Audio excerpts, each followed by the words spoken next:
Hello everybody and welcome back to the channel. Today we're going to do another in our series on often overlooked personalities of the Napoleonic Wars, and we're going to look at a guy who, while not unknown, I think he's often painted in the more broad strokes, and I wanted to scratch beneath the surface and look at the life of Black Bob, Major General Robert Crawford. The British officers of the Napoleonic Wars purchased their commissions.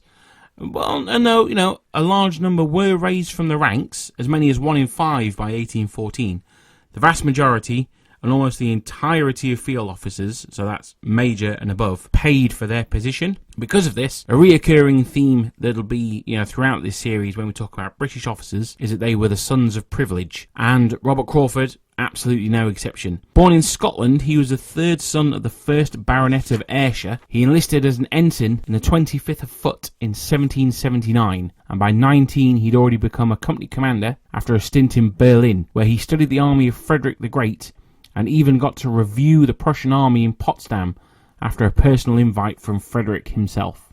Crawford's first taste of combat came in India in the Second Mysore War against the Sultan Tipu. Now, I was actually quite lucky, and I got to sit in the Sultan's wicker throne when I was a kid. It's currently in the Oriental Club just off Oxford Street in London, and my brother was a chef there, so I used to go visit him. And one day when the guy on the desk wasn't looking, I snuck in and got a quick sit on the throne. He was like super small. Anyway, that's completely off topic. So the Sultan, influenced by the French, decided that the British were getting a bit too big for their boots in India, and they were trying to take over, which we were. So it was time for him to declare war on Britain, and Britain's proxy in the area, the Honourable East India Company. It was also known as John Company at the time. Anyone who's seen the Pirates of the Caribbean films will know what I'm talking about here. Now, the East India Company wasn't just a trading company. It had its own army. It was almost like a sort of small nation. And they had their own army made up of native Indian troops that were called sepoys. And these were often commanded by British officers that would come over from Britain and purchase their commissions in John Company. And the reason they would do that is because a commission in John Company was much cheaper than one in the British Army. So you could be a captain or even a major in the Honourable East India Company, whereas you'd only be a lieutenant or maybe a captain in the British Army. But John Company also looked to the British Army for their defence as well, and there were quite a number of British troops stationed in India, particularly Highland regiments actually. But one of those regiments were the 75th of Foot, and that's where Captain Robert Crawford got involved in the Second Mysore War. Under the command of Lord Cornwallis. So Americans and people who've seen The Patriot will know that Lord Cornwallis. He fought with distinction, being commended by Cornwallis and earning seniority amongst the captains. Now, seniority meant that he had first refusal for any purchased promotion, or he was the first in line for any non-purchased one, such as if a previous holder of a rank was killed, then you might end up with a brevet rank, so that was a temporary rank, which could then be confirmed if no one else came along and bought that commission. After a successful conclusion of the Second Mysore War, led by a young Arthur Wellesley, as they conquered Seringapatam, the Sultan Tipu's capital, Crawford returned to Europe and actually became an MP for East Retford before resigning his seat in 1805 to take part in a military expedition to South America. One of the perks of taking part in this expedition was that Crawford was made a full colonel in order to lead a brigade, and his brigade was a mixed one of cavalry and infantry, which is quite unusual for the British. His brigade consisted of 2 squadrons of the 6th Dragoon Guards, the whole 5th Dragoon Guards, the 36th Regiment of Foot, the 45th Regiment of Foot, and the 88th Regiment of Foot. In addition, and this was going to become very important in his later career, he also had 5 companies of the 95th Rifles, for a total of about 4,200 men. After sailing around the Cape of Good Hope, they arrived in Buenos Aires on the 15th of June 1807, the capture of which was a secondary objective for the expedition. While Crawford wanted to launch an attack on the walls of the city, the expedition's commander, General Whitlock, refused and was accused of cowardice by the furious Crawford.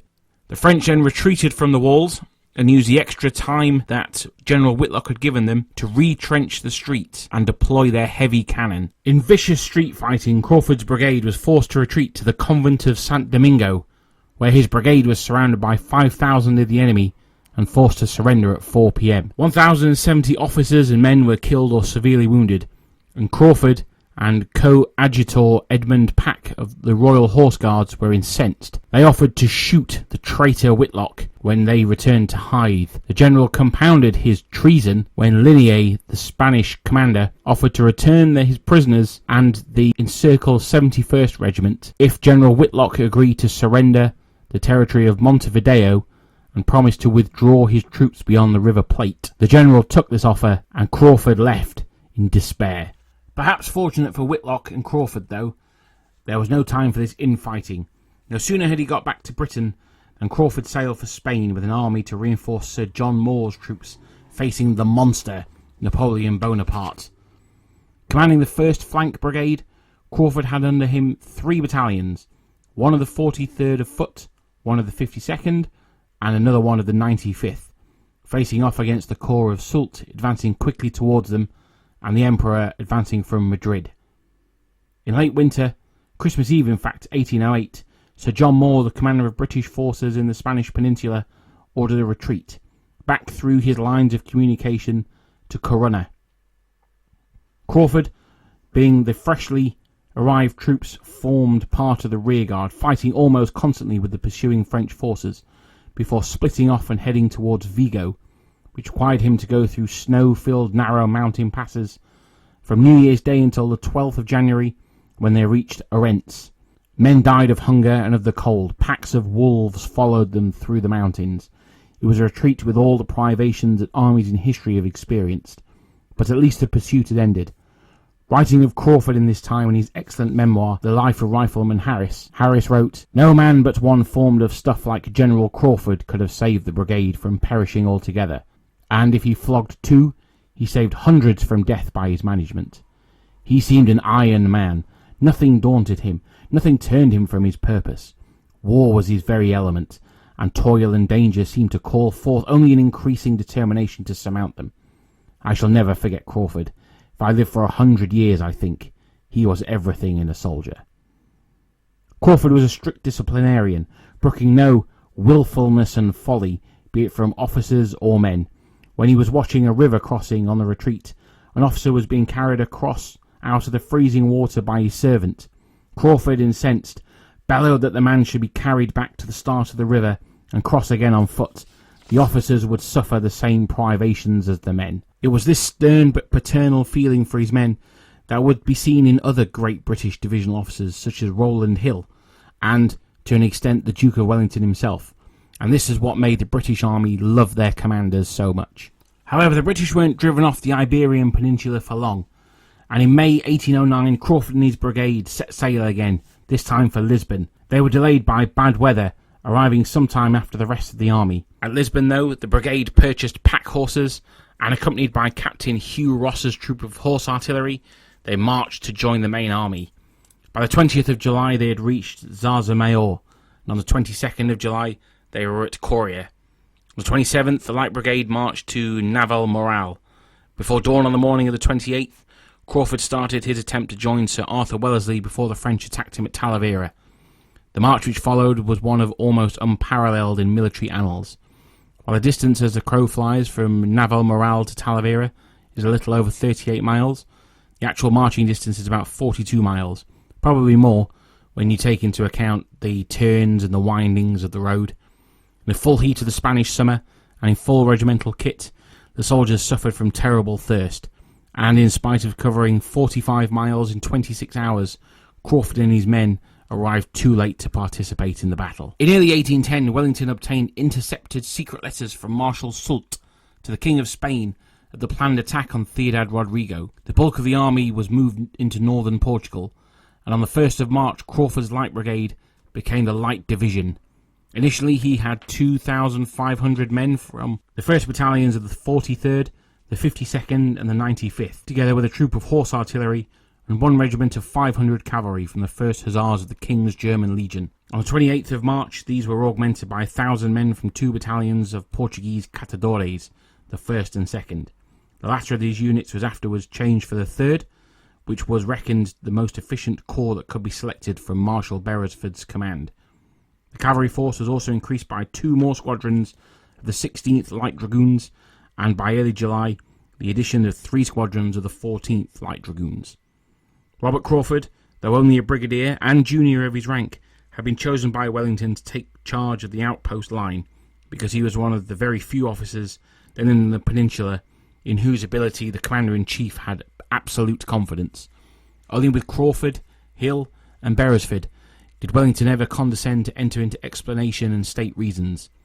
In one letter to Crawford, Wellington wrote, "Nothing can be of greater advantage to me than to have the benefit of your opinions on any subject." As 1810 dawned, Crawford was burning to vindicate his reputation. At the moment, all he had, after his successes in India, were the failed invasion of Argentina and not arriving in time for the Battle of Talavera. But he was keen to show the confidence which Wellington placed in him was not undeserved. He could not forget that he was 4 years older than Beresford, 5 years older than Wellington, 8 years older than Hill, but still only a junior brigadier general in charge of a division. Though senior in the date of his first commission to nearly all the officers in the Peninsular Army, Crawford was 6 years junior to Picton and 1 year junior to Hope. But this was his opportunity, as a light division now manned the Spanish frontier and lay in the villages about Almeida. This outpost pushed forward to the line of the river Agueda. As anyone who's seen Sharp's company will know, and I'll be honest, this is my absolute favourite Sharp's company. This was a time of constant skirmishing against the French forces. From March to July 1810, Crawford's accomplished the awesome feat of guarding a front of 40 miles against an active enemy 6 times his size. Not once did French patrols get through his cordon, and it was particularly important because this was the time that they were guarding the construction of the lines of Torres Vedras, the scorched earth policy that the British and the Portuguese were creating behind the cordon that the Light Division had constructed. But it wasn't from lack of trying from the French. As I said just now, they were in daily contact with probing attacks from Soult, with, hussars and light cavalry finding out if there were any gaps in Crawford's defence. But he was never surprised and never ever thrust back and overextended himself unless he did it with overwhelming strength to crush those forces that sought to find a gap. He never lost a detachment, never failed to detect an enemy move, and never sent his commander false intelligence. This was war as a science, not just as an art. While there were 4 bridges in the area that Crawford had set his cordon, there were also some 15 fords between Ciudad Rodrigo and the mouth of the Agueda, which were practicable in dry weather for all arms, including artillery. Several of them could be used even after a day or 2 of rain. This is where the science of Crawford's defence comes in. Every morning, special reports were made by engineers on the state of the fords, and every morning the rapidity of the risers in particular was marked. Beacons were prepared on conspicuous heights so as to communicate information of enemies' offensive movements. As Napier remarked in his History of the Peninsular War, 7 minutes sufficed for the Light Division to get under arms in the middle of the night, and in a quarter of an hour, night or day, to bring it in order of battle to its alarm post, with baggage loaded and assembled a convenient distance to the rear. The first test of the efficiency of Crawford's outpost system was made on the night of the 19th to the 20th of March, when Ferret, commanding the brigade of Louison's division, which lay at San Felice, assembled his 6 voltigeur companies before dawn and made a dash at the old Roman bridge of Barba del Puerco. He had the good luck to bayonet the sentries at the bridge before they could fire warning shots. I was halfway up the rough 230 metres ascent from the bridge to the village, when Beckwith's detachment of the 95th Rifles, roused and armed in 10 minutes, were upon him. They drove him down the defile, and chased him back across the river with a loss of 2 officers and 45 men killed and wounded. Beckwith's riflemen lost 1 officer and 3 men killed, with 10 men wounded, out of the 3 companies that engaged. I personally think this would make an awesome skirmish game. Anyone who plays Sharp Practice, or I use a variation of the Lord of the Rings rules. Really good skirmish game, I think, for some elite voltigeurs sneaking up on unsuspecting British sentries. And yeah, it's very popular in World War II gaming. I think it'd be quite nice and different to see it in that Napoleonic setting. It wasn't all genius though, and he had his setbacks. Crawford's operations on the Coa and Agueda in 1810 were daring to the point of rashness on occasion, and drew the French forces into what became the Combat of the Coa, a battle which, despite him winning, the Light Division were driven back and only saved by the heroic defence of a bridge over the river. Again, another potential for a really good skirmish game. The first French assault was carried out by the Grenadier Company of the 66th of Line. The second was carried out by the Chasseurs de la Sige. Now, the Chasseurs de la Sige are a formation I've never heard of until I was doing the research for this video and reading about the combat on the Coa. So I have absolutely no idea who they are, what they did. They just sound really cool. So if anyone's got any information on the Chasseurs de la Sige, then please let me know in the comments or post a link, because I'd be really interested in finding out some more about them. But that said, doesn't matter how cool they sound, they got absolutely hammered by the Light Division. Charles Oman wrote, "They flung themselves at the bridge and pushed on till it was absolutely blocked by the bodies of the killed and of the wounded, until they themselves, having been almost literally exterminated, for out of a battalion little more than 300 men, 90 were killed and 147 wounded in less than 10 minutes. The problem was that the Light Division had faced a force 4 times their size with a river to their back. Not a good position to be in. Wellington, while incredibly angry at the time for a situation that Crawford had allowed to occur, later wrote, "I cannot accuse a man who I believe has meant well, and whose error was one of judgment, not of intention." The winter of 1810-11 Crawford spent in England, and his division was commanded in the interim by another officer. He reappeared on the field of Fuentes to Onoro, to the cheers of his men. Wellington had left the 7th Division badly exposed on his right flank, and on the second day of the battle, Massena launched a heavy attack on the weak British-Portuguese flank, led by Montbrun's dragoons and supported by the infantry divisions of Marchand, Mermet and Solignac. Right away, 2 7th Division battalions were hit hard by the French cavalry. This compelled Wellington to send reinforcements to save it from annihilation, and it was only achieved by the efforts of the Light Division and the King's German Legion Cavalry, who made textbook fighting withdrawal. They almost wrote the manual for fighting withdrawal, as well as the 3rd Royal Horse Artillery. A battalion would form square, and then when the cavalry went off to look for other juicier target, they'd break formation, run as fast as they could until the cavalry saw them again, then hurriedly form square as the cavalry turned round and charged back towards them. In between these squares of the 7th Division would be riflemen and other light infantry skirmishing, and then when the cavalry came too close to them, they'd run for cover in the nearest square. Now obviously they couldn't get inside the square, because the slightest break would cause the square to collapse, allowing the cavalry to get inside, as happened at Garcia Hernandez a couple of days after. So instead of trying to force their way inside the square, they'd just slide or throw themselves at the foot of it. Sort of like a Klinsmann, if you remember him from back in the day. They'd just dive in under the upturned bayonets of the front rank. It was absolutely crazy stuff. If they were too slow, then they get stabbed up by some dragoons. If they miscalculated their jump, they might end up on a British bayonet. And due to his good service in commanding this fighting withdrawal, Crawford was promoted to Major General on the 4th of June 1811.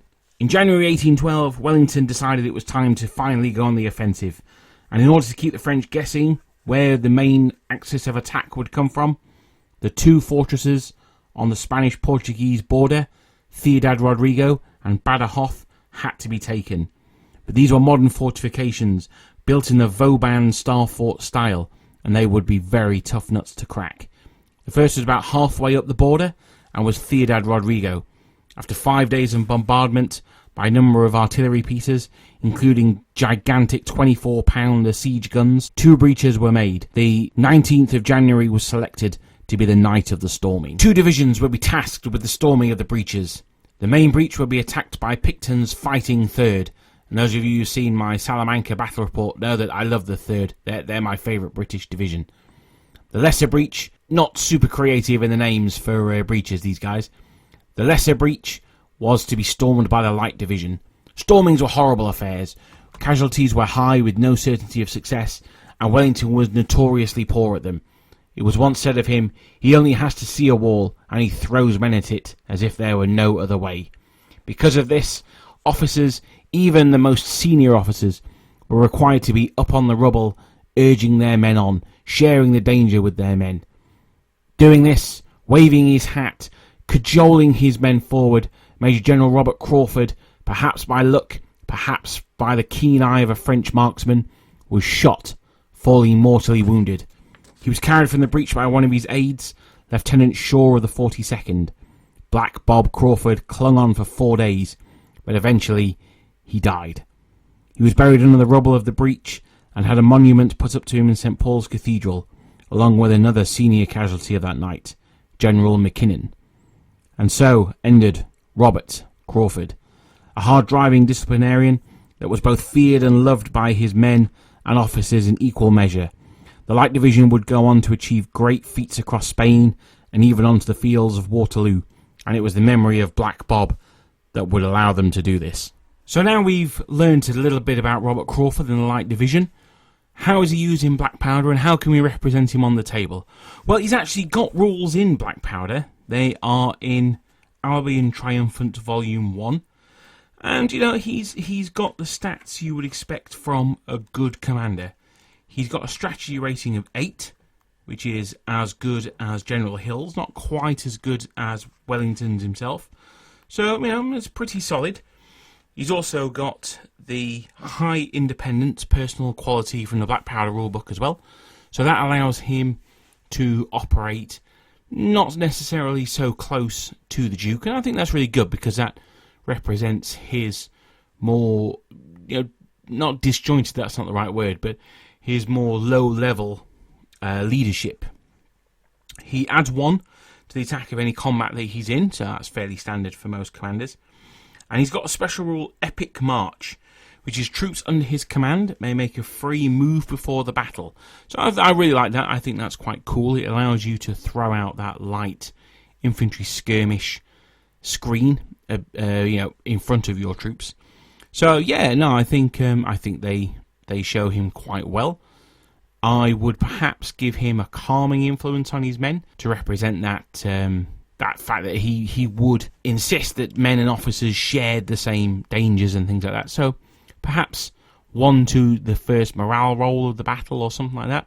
But by and large, you know, I think the Black Powder rules do a good job of representing Robert Crawford. Miniature-wise, there is a specific model for him made by Front Rank, but, I mean, he's not like, say, Picton or LaSalle, who were known for wearing uniform and dress that was different than normal. So I think any British general figure should do for him.